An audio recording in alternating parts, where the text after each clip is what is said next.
আসসালামু আলাইকুম রহমতুল্লাহি ওয়া বারাকাতুহু। আলহামদুলিল্লাহি ওয়াহদাহু সলাতু ওয়াসসালামু আলা মান লা নাবী ইবাদা। আউযু বিল্লাহি মিনাশ শাইতানির রাজিম। বিসমিল্লাহির রহমানির রহিম। বাবু খুতবা ইমাম ফিল কুসুফ। আজকের বক্তব্যের বিষয় হলো সূর্যগ্রহণের সময় ইমামের খুতবা সম্পর্কে। আমি যে হাদিসটি তেলাওয়াত করছি সূরা বুখারীর প্রথম খণ্ড পর্ব হচ্ছে 16 অধ্যায় হচ্ছে 4 হাদিস নম্বর হচ্ছে 1046। হাদিস নম্বর হচ্ছে 1046। ওয়াকালাত আয়শা ওয়া আসমাউ খুতবা।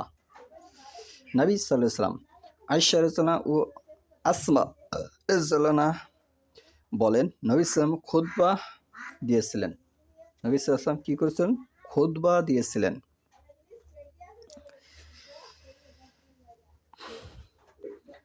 আন আয়শা জাওজিন নবী সাল্লাল্লাহু আলাইহি ওয়াসাল্লাম কালাত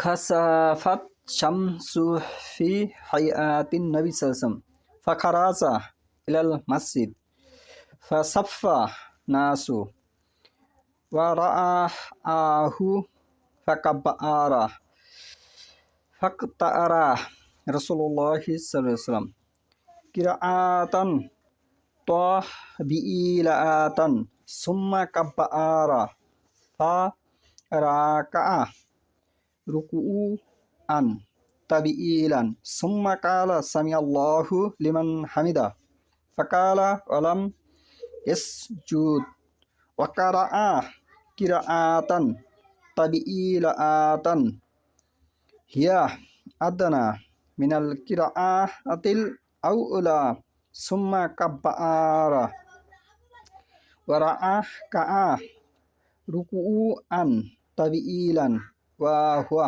আদনা মির রুকু'il আওয়ালি সুম্মা কালা সামিআল্লাহু লিমান হামিদা রাব্বানা লাকাল হামদ সুম্মা সাজআদা সুম্মা কালা ফিল রাকআতিল আখিরাতি মিসলা জালিকা ফাসতাকমালা আরবা'a রাকআতিন ফি আরবা'a সাজদাতিন ওয়ান জালাআত শামসু কাবলা আন ইয়ানসুআরিফা সুম্মা কাআমা ফাআসআনা আলাল্লাহি বিমা হুয়া আহালুহু সুম্মা কালা হুমা আয়াতানি মিন আয়াতিল্লাহি লা ইয়াকসিফানি লিমাউতি আহাদিন ওয়ালা লিহায়াতিহি ফাইজা রাআইতুমুহুমা ফাফজাউ ইলাস সালাহ ওয়া কানা ইউহাদ্দিস কাসীরু ইবনু আব্বাস আন্না আব্দুল্লাহ ইবনু আব্বাস রাদিয়াল্লাহু আনহুমা কানা ইউহাদ্দাসু ইয়াওমা খাসাফাত শামসু বিমিসলি হাদিস উরওয়া আন আয়শা ফাকুলতু লি উরওয়া ইন্না আখাকা ইয়াওমা খাসাফাত বিল মাদিনা লাম ইয়াজিদ আলা রাকআতাইনি মিসলা সুবহি কালা আজাল লি আন্নাহু আখতাআ সুন্নাহ।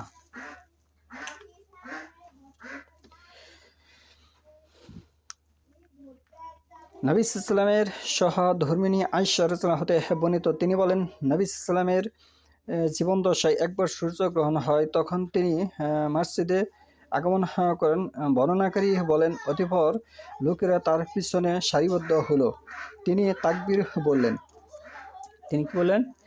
তাকবীর বললেন।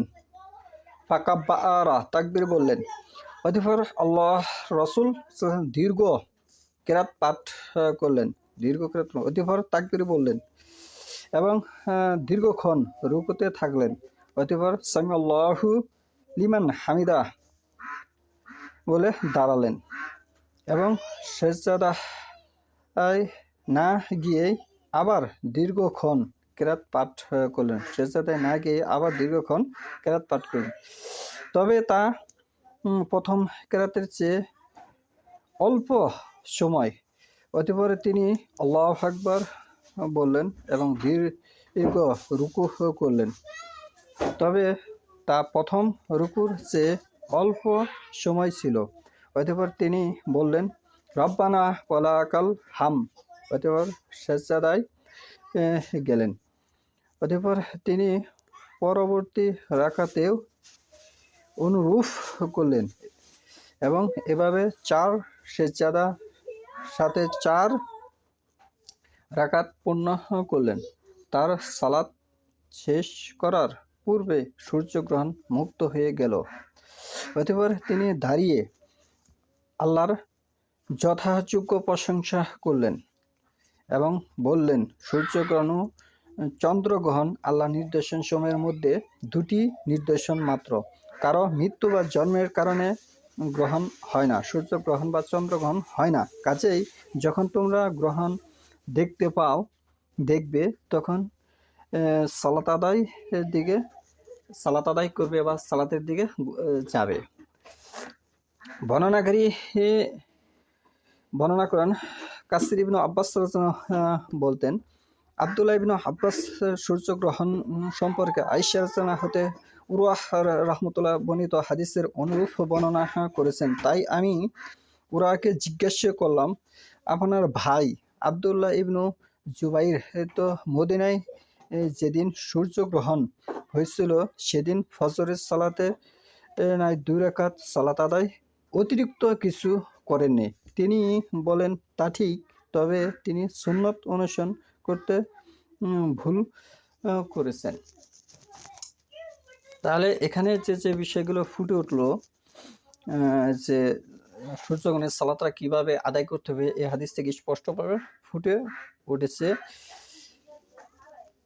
এভাবেই সূর্যগ্রহণের সালাত আমাদের আদায় করতে হবে। সূর্যগ্রহণ বা চন্দ্রগ্রহণ হলে হয়তো ভারতবর্ষে এটি প্রচলন নাই, বিধায় সমাজে এটি বাস্তবায়ন নাই।